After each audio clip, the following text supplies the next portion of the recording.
Al-Hallaj was born in Persia over 1,000 years ago. He lived in a time when Islam was spreading across the world. Al-Hallaj became very interested in the spiritual side of Islam. He was a mystic, someone who seeks a deep, personal connection with God. He became famous, but also controversial, for saying, "I am the truth." This statement shocked some people. They thought he was claiming to be God. But Al-Hallaj's followers understood what he meant. They knew he was talking about the incredible feeling of being close to God. Al-Hallaj was a Sufi. Sufism is a mystical path within Islam. Sufis focus on experiencing God's love and presence in a personal way. They believe in purifying the heart and soul to get closer to God. Al-Hallaj was a very devoted Sufi. He spent many years learning from Sufi teachers. He wanted to understand the true meaning of Islam. He felt that the real journey was an inward one, a journey of the heart. Al-Hallaj traveled far and wide to learn from different Sufi masters. He went on pilgrimages to Mecca, the holiest city in Islam. He spent many days in prayer and meditation. He fasted for long periods. All these practices helped him deepen his connection with God. Al-Hallaj believed that true peace comes from forgetting about yourself and focusing on God. He taught that, when you lose yourself in the love of God, you find true happiness. Al-Hallaj's declaration, "I am the truth," caused a lot of problems for him. Some people thought he was a heretic, someone who goes against the teachings of Islam. They thought he was saying he was equal to God, which is forbidden in Islam. But Al-Hallaj's followers understood that he was talking about a mystical experience.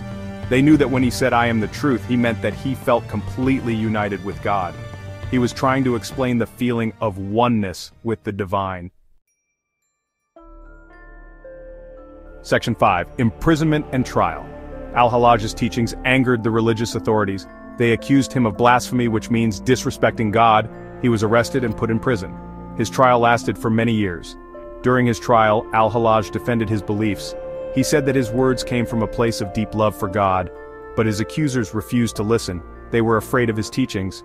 They thought he was leading people astray. Sadly, Al-Hallaj was found guilty of blasphemy. He was sentenced to death. In the year 922 AD, he was publicly executed in Baghdad.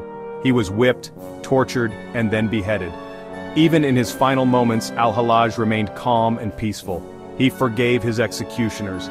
He died a martyr for his beliefs. His death was a tragic loss for Sufism, but it also made him a powerful symbol.